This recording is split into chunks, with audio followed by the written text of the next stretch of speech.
Hello, my name's Ian MacMillan and welcome to a brand new series called the Antiques Treasure Trail, in which me and antiques expert Maurice Goodlad attempt to turn a house into a home. This house here. On occasions we are unashamedly going to be looking for bargains, and then we're going to treat ourselves as we delve into the expensive end of the market, even if it's only to dream.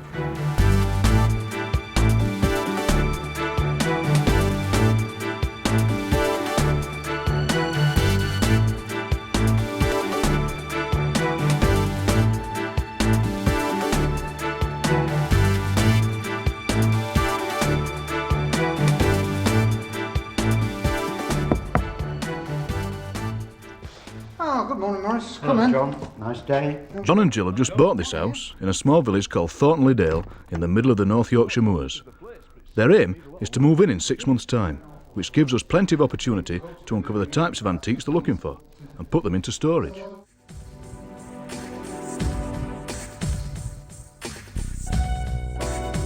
Whether you're just buying a house, refurbishing one you've lived in for a long time, or just looking to change the character of a room, the joy of collecting antiques need never end. It becomes a different type of journey, and sometimes you'll have pleasure in taking a special journey abroad to visit some of the most exclusive fairs around. Have fun and don't be intimidated. We started the fair in 1966 because I was very anxious to make the Irish people conscious of the tremendous heritage that we had in the arts and in the crafts in terms of furniture, silver, glass and so on.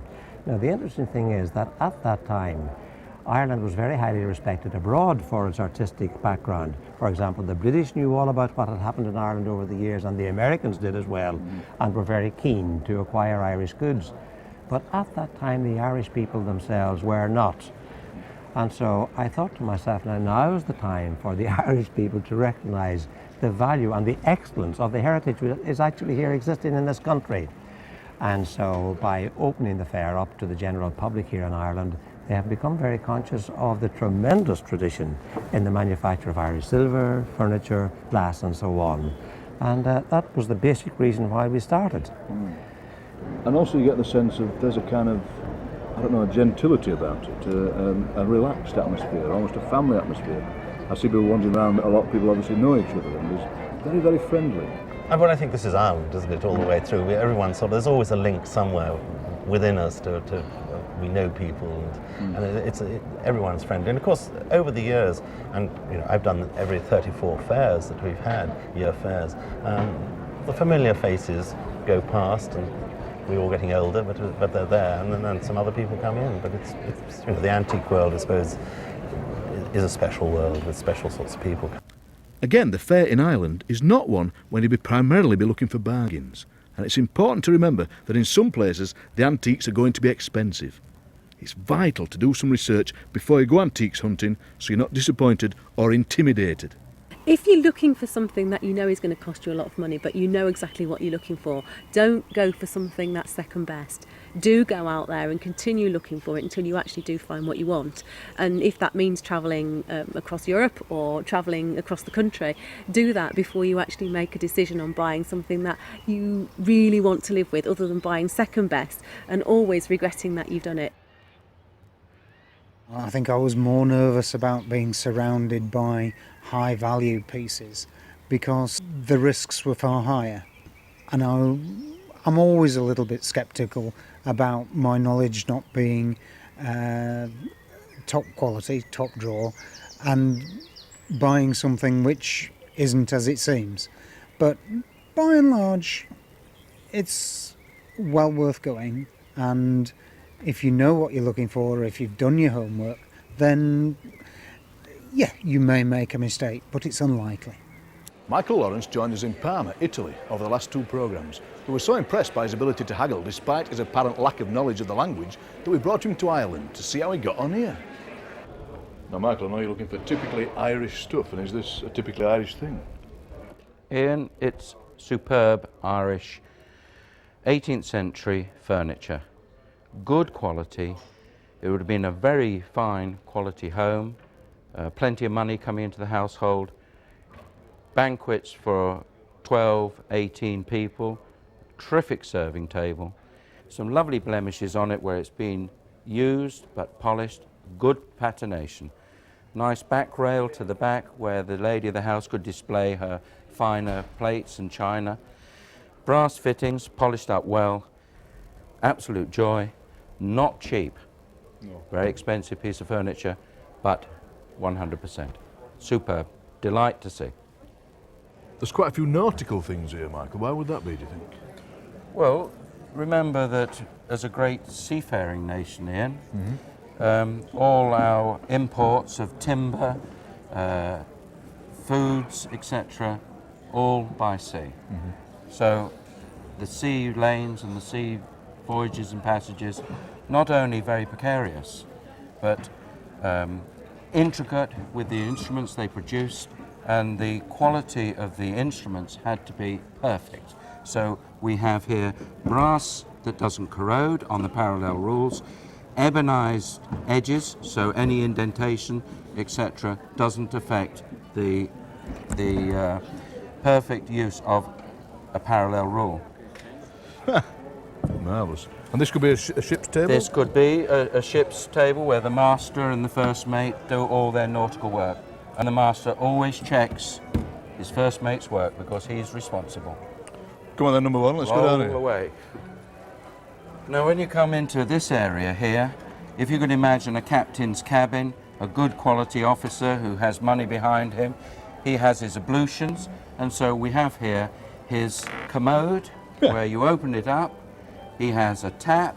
How do we get the tap to work? At the back here we have a tank which is the reservoir for putting the water in. Zinc lined, fill it up, away you go, open the tap, the bowl fills up, and you've got this wonderful coloured mahogany commode. Periods about the 1880s, everything in keeping, and as life progresses it changes to a cupboard for sandwiches and thermos flasks. Every use for every item. We have here public house memorabilia. They tend to be into these cafes, restaurants, where you have binnacles, helms, compasses, ship's models, very popular at the moment. Things like this really do bring history alive, don't they? It does, because people nowadays, everything's advanced. You don't have massive sailing ships and the romanticism of sailing to China and rolling in heavy seas or becalmed, and all the native ladies, etc., and the pineapples and all the things that one imagines is typical trouble. Everything. When you own a piece, who owned it? What was his life? Did he have a happy home? Did he have sad home? Did he have a sad ending? Did he have a happy ending? All, how did he advance through his marine world? How did life treat him?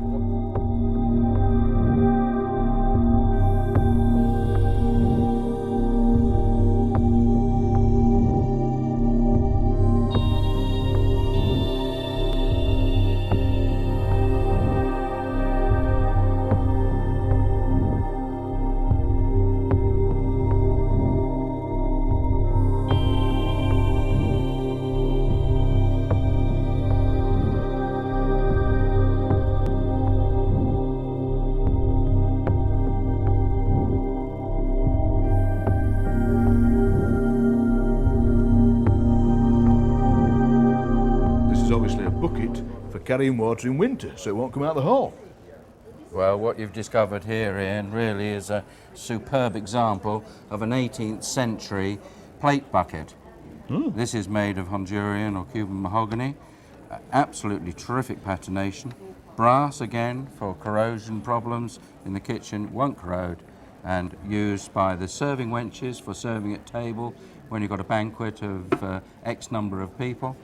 And these were left near a warm area, like the side of a stove or something, so the plates were nice and warm, and the serving lass with this full up, and it would weigh quite a bit, but they were strong lasses, and you would have a nice pair of them, and away they would go into the banquet. Oh, if you start laughing, I'll die. I won't laugh, I just thought this nice pair of lasses, but so these are to lift out your plates? That's correct, that's right. We take the plates out one at a time, and it keeps them warm, keeps them clean, and they're easy to handle without dropping all the cutlery, the crockery everywhere.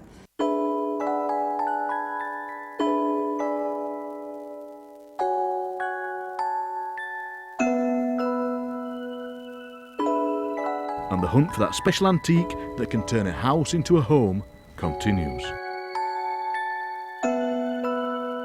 For the next part of our journey, while Maurice went off with Jill to Snainton, I built up a head of steam across the North York moors. It doesn't matter where you look, there's always a clock. In fact, there's lots of clocks that can fit in any room in the house. Maurice and Jill have gone off to search for clocks, and I'm going to see a man who restores clocks and who lives in sight of these amazing machines. And you can believe that time stands still when you look at these.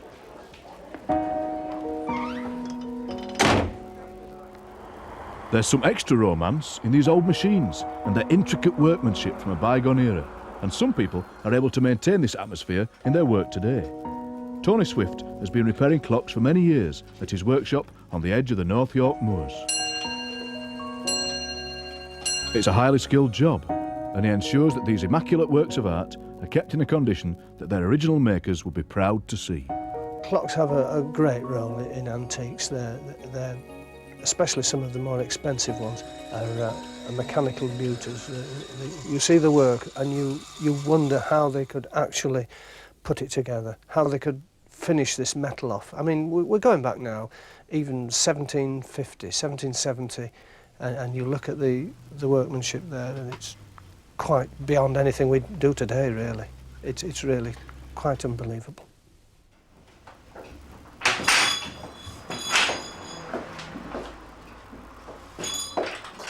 Clocks come in all shapes and sizes and can go into any room in the house.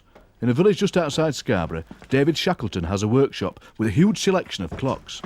We're really looking for something for John and Jill's rooms downstairs, and it's the traditional long case clocks that spring to mind. Although slightly less complicated in their workings than some of the clocks Tony works on, their beauty and grace is without question. Mahogany, obviously an 8-day, has a second hand and a calendar. Nice And brass can we have a face. look inside? Yeah, 8-day with the 2 weights. I quite like this one too, Maurice. This is much more simple Well, design. It's that's- older. It's an older one, slightly older, I think about 50 years or so older than that one. This is mid-18th century. I like the size, it's a nice size, not too enormous. A lot of long case clocks can be very large, very ornate. Well, this one's, 250 years old, and it will still keep good time. I mean, they really are accurate, even though they're quite primitive, the works. And of course, you set them up by adjusting the pendulum. So you can actually move that pendulum up or down, depending on whether it's running fast or slow, and you can get it spot on. I think it's a craft which needs to be carried on. The skills are there and need to be carried on through the generations. It's something which I have great admiration for because I'm incredibly ham-fisted myself. But it's an absolute joy to take something to a professional restorer and take it in looking somewhat bedraggled and uncared for and bring it out almost as good as the day it came from the factory. It was time for us to let someone else do the work, and we couldn't think of a better person than Ray, property manager at a beautiful country house owned by the National Trust and housing one of the great collections of paintings in conjunction with the National Portrait Gallery. Ray took us on a guided tour and shared his passion and enthusiasm with us. We're now in the entrance hall, and this is designed to impress. As a visitor, when I first came here, I came in here, I was totally bowled over by it. That's what John Boucher intended, coming through the front door and see this. Rather like an Italian church, and a nice connection with Italy, is this bust here of Pope Clement XIV.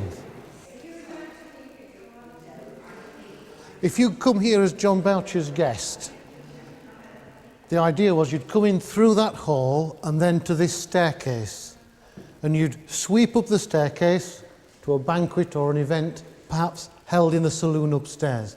It's really interesting, the staircase. If you look at the decoration in detail, this wood carving, what you've got is an imitation of wrought iron.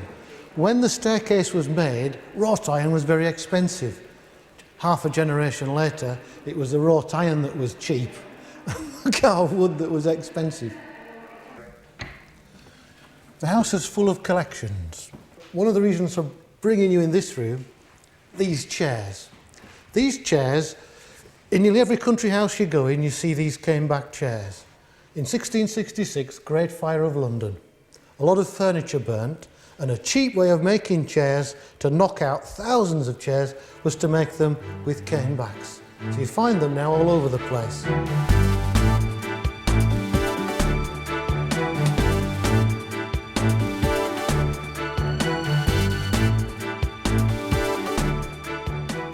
We work in cooperation with the National Portrait Gallery. We've got, I think, the best bit of the National Portrait Gallery's collection from about 1680 to 1740, and that's a real reason for visiting Benningborough. In fact, the picture collection is a lot grander than John Boucher will ever have afforded himself. In fact, I bet if he came back now, he'd be really tickled to death to see this. Really brilliant. This set of pictures is particularly important. When it was painted by Godfrey Kneller, it's 3/4 length, all got their wigs on or a cap on, and they've all got one hand. This is because Kneller is painting to a price. If you wanted full length or 2 hands, you paid more for it. So here we've got, if you look round the pictures, a one-handed job for all of them. If you've got a picture or you buy a picture, I want to ask people to think about conservation. We're lucky in a house like this because we spend a lot of time, money and effort, the National Portrait Gallery and the National Trust, getting conditions right, particularly the humidity. We control temperature to control the moisture in the atmosphere. We want things to last for a long time.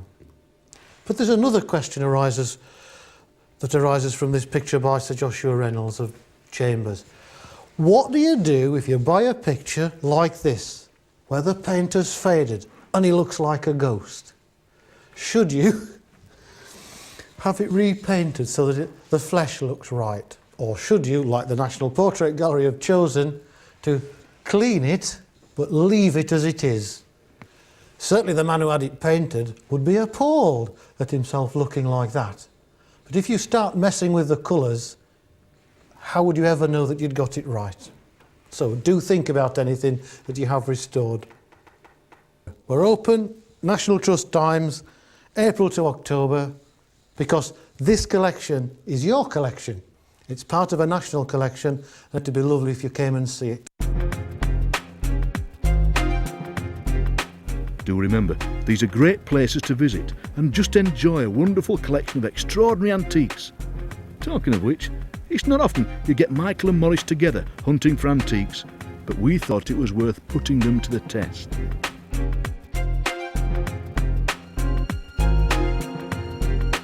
What's your general impression then of this fair?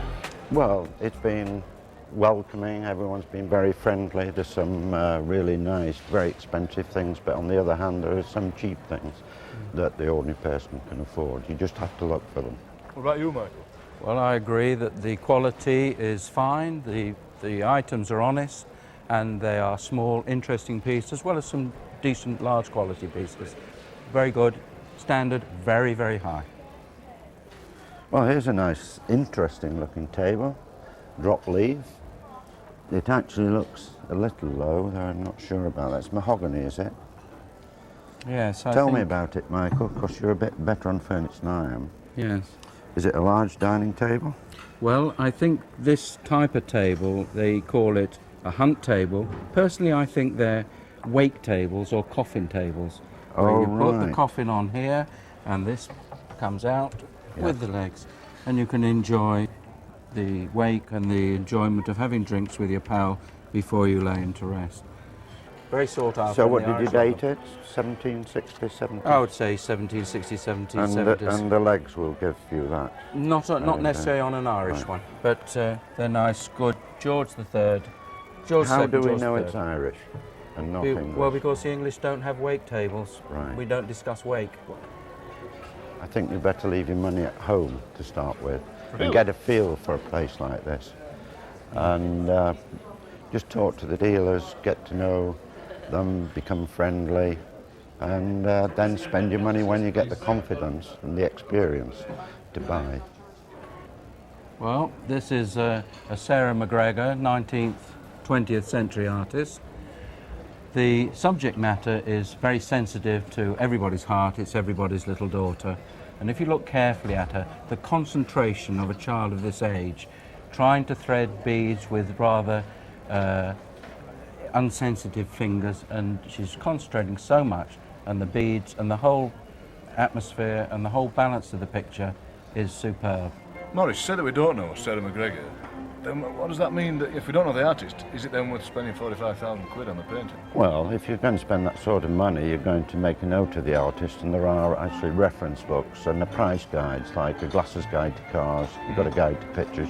Find out what price she fetches. It'll give you a median price, and this would be the expensive in her range. So I would think 45,000 would be about right. But you do have guidebooks to guide you along, or you could talk to an art dealer.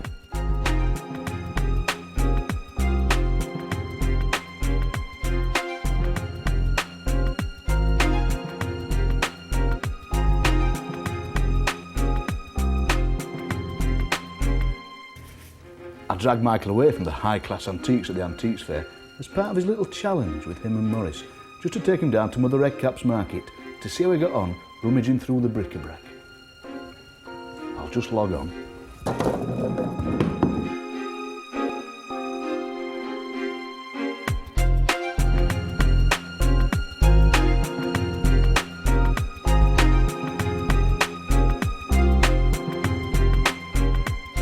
You're ranging from collectibles, fittings for doors, fittings for old cars, pyrotechnics, right the way through to softback books, teddy bears, which today are very, very popular. Everybody's searching for a German Steiff. Here we have a nice little English one. Still, people collect them and they fetch money. As you progress down, the normal bric-a-bracs of the 1920s, 30s, into enamel signs, which are very highly collectible, highly prized and fetch good money. People that are thinking about collecting go around, find things of their childhood, of what their parents collected, and here you can find and start your collections. There's something for everybody, and there's a price to fit everybody's pocket.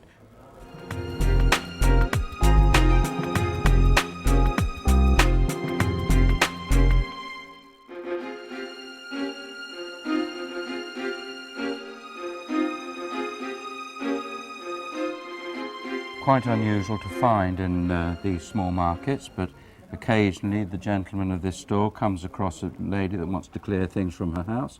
He has the normal bric-a-brac, and then we suddenly discover these fine pair of hard paste porcelain figures, absolutely superb quality, the fine detail in the face, delicate features, lovely fine fingers, and it's a very, very delicate, beautifully executed example of quality Victorian art. So bits like the fingers and the face and the head, obviously they might get knocked off. Yes. That's why this is so good, because they haven't been so much. That's right.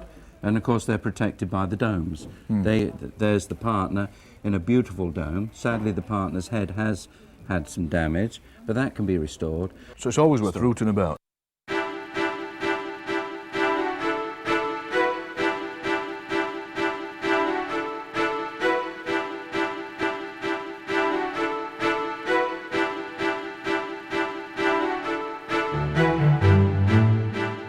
This is not a race against the clock or an attempt to find just a bargain.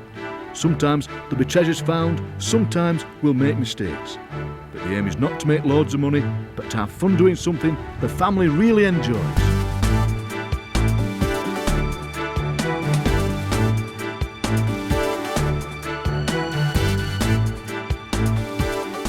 Every time I come to this market, I get more excited than anywhere else in France looking at antiques. It's probably 3 times the size of Britain's equivalent, which would be the Portobello Road, and people come literally from all over the world to shop here.